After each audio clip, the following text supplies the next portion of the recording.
Estás escuchando Historias Interesantes, un programa de Fonts FX. Yo soy Julio Lial Menares, empresario y emprendedor. Hoy conversaremos sobre el baño diario, una conquista de la Ilustración.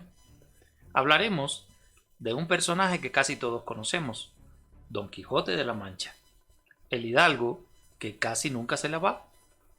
Compartiremos en este programa ilustraciones de Gustav Dorf, ese gran grabador. Según Cervantes, en el siglo de oro, la gente se lavaba raramente y se perfumaba para ocultar los malos errores. Por suerte, las costumbres han cambiado. Por suerte. Si se lee con atención los datos en las dos partes del Quijote de Cervantes, se dará usted cuenta que en toda la novela el protagonista solo se lava 3 veces. La primera vez ocurre cuando Don Quijote llega a la casa del caballero del verde gabán. La segunda vez, más adelante, cuando llega al palacio de los duques. Y por último, la tercera vez, después de ser vapuleado por un rebaño de toros y vacas a los que había desafiado en un cruce de caminos como si fuera caballeros andantes.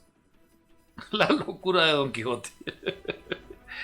Son muy pocas cosas si tenemos en consideración, si tomamos en cuenta que las aventuras del hidalgo manchego transcurren en un lapso de varios meses. ¿Recuerda? Son muchos meses. Véalo.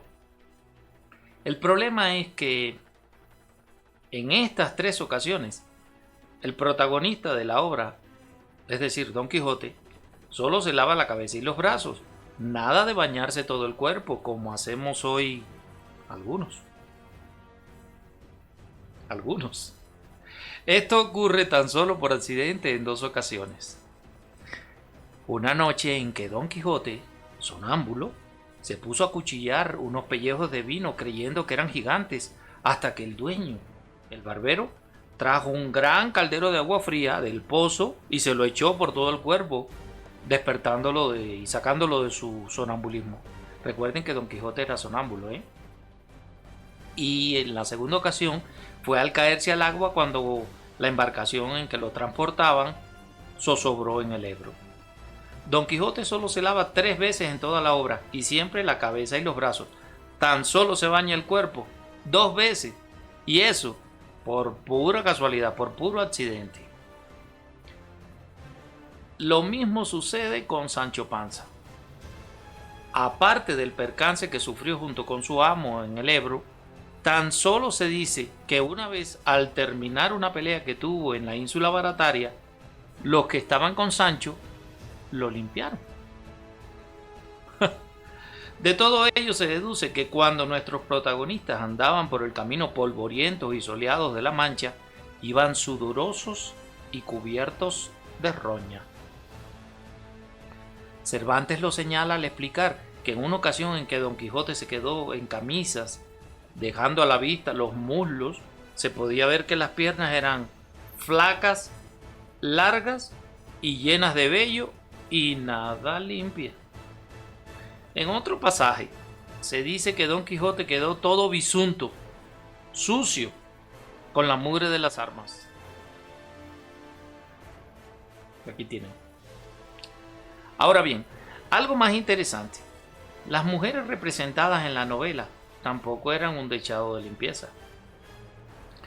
De Mari Tornés, la ventera asturiana, Cervantes dice que era sucia y desaliñada. De la campesina que Sancho identificaba como Dulcinea, el autor comenta que despedía un olor hombruno debido a que con el ejercicio estaba sudorosa, sucia y o algo correosa. La única que sale bien parada es la bella Dorotea, que se lavaba los pies en un arroyo que por allí corría y al terminar su trabajo en la tarde se lavaba y se sacaba de su montera un pañuelo, un paño y se secaba con él. Solo se lavaba los pies, y eso de cuando en cuando. A pesar de los múltiples prejuicios a finales del siglo XVIII, periodo histórico más conocido como el periodo de la Ilustración, se impuso a finales de este el hábito de lavarse regularmente con agua. Don Quijote y Sancho Panza y los demás personajes de la novela están pues muy alejados de los parámetros actuales de la higiene personal. Pero, desde luego, no eran ninguna excepción. Las condiciones de vida en España en los siglos XVI y XVII dejan mucho que desear en este aspecto. Veamos algo un poquito más. En la novela de Cervantes vemos que todas las ventas, es decir, los lugares, las posadas y las moradas a las que acudían ambos protagonistas a habituallarse o simplemente a descansar, estaban sucias e infestas de pulgas, piojos y chinches. De estos insectos se habla mucho en el Quijote. Por ejemplo, cuando el hidalgo dice a su criado: sabrá Sancho que los españoles y los que se embarcan en Cádiz para ir a las Indias Orientales, una de las señales que tienen para entender que ya han pasado la línea equinoccial, de la cual ya te he hablado, es que a todos los que van en el navío se les mueren los piojos, sin que les quede ninguno. Ni en todo el bajel le hallarán, aunque pesen en oro. El desaseo imperante se explica también por determinadas concepciones médicas que dominaban en los siglos XVI y XVII. En esa época, el pensamiento vigente era el llamado hipocratismo galenizado, que era una síntesis de las teorías de los médicos de la antigüedad, Hipócrates y Galeno, a la que se añadían elementos mágicos y religiosos. Según esta teoría, las enfermedades eran un resultado de los desequilibrios entre los 4 humores que componían el cuerpo humano: la sangre, la flema, la bilis amarilla y la bilis negra. El desaseo de la época se explica en parte por las creencias médicas que consideraban las enfermedades como resultado del desequilibrio de los humores del cuerpo. Las causas del desequilibrio procedían del exterior, según los médicos. Por ejemplo, de una comida o bebida que resultara demasiado caliente o demasiado húmeda. En el Quijote, Cervantes introduce un personaje llamado Pedro Recio, un médico local, doctor por una segunda universidad de segunda clase, que se supone le da consejos a Sancho Panza cuando es gobernador de la ínsula Barataria, y éste le aconseja sobre lo que conviene o no conviene comer.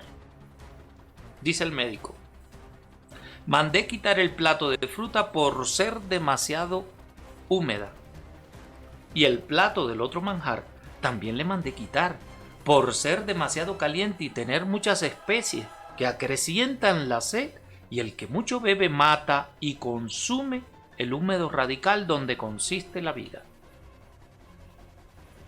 Otra supuesta causa del desequilibrio de los humores era el aire, y esto explica en parte la mala higiene personal. En esta época se pensaba que el agua, especialmente si estaba caliente, dilataba los poros, momentos que aprovechaban los miasmas o aires malsanos para entrar en el organismo y alterar el equilibrio de los humores. Por eso, cuando menos se lavara una persona, menos opciones tendría de enfermarse.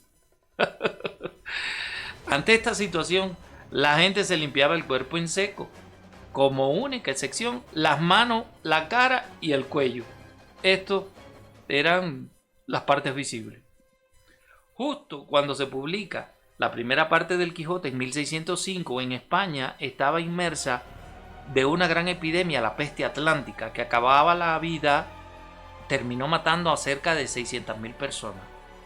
Para disimular los olores corporales, existían perfumes y aceites, como el agua de los ángeles. Cuando Don Quijote llegó al palacio de los duques, vio cómo los criados vertían sobre él pomos de aguas olorosas. La gente sencilla, sin embargo, no podía permitirse ese lujo. En otro pasaje, Don Quijote soñaba con entrar en un suntuoso palacio o castillo donde le harían desnudarse como su madre lo parió, y lo bañarían con aguas templadas, con ungüentos, vistiéndole con una camisa de seda delgadísima, todo olorosa y perfumada. También existían reglas de decoro personal de las que Cervantes se hace eco en su novela. Recordemos una, por ejemplo. Cuando Sancho Panza fue nombrado gobernador de la ínsula Barataria, Don Quijote le recomendó: lo primero que te encargo, Sancho, es que seas limpio y que te cortes las uñas, sin dejarlas crecer como algunos hacen, a quien su ignorancia les ha dado a entender que las uñas largas les hermosean las manos, como si aquel excremento o añadidura que se dejan de cortar fuesen uñas, siendo antes garras de cernícalo, lagartijero, puerco y extraordinario abuso al cuerpo. También le sugiere el Quijote a Sancho no masticar a dos carrillos ni eructar delante de nadie. Así describe Cervantes en esta grandiosa y bella obra algunas de las sanas costumbres sobre la higiene de la época. Sucios, pero sin perder las formas. Al final, cuando Don Quijote está enfermo, a punto de morir, a punto de fallecer, dice Don Quijote: vámonos poco a poco, pues ya en los nidos de antaño no hay pájaros o gaños. Yo fui loco y ya soy cuerdo. Fui Don Quijote de la Mancha y ahora, como he dicho, Alonso de Quijano el Bueno. Hasta la próxima.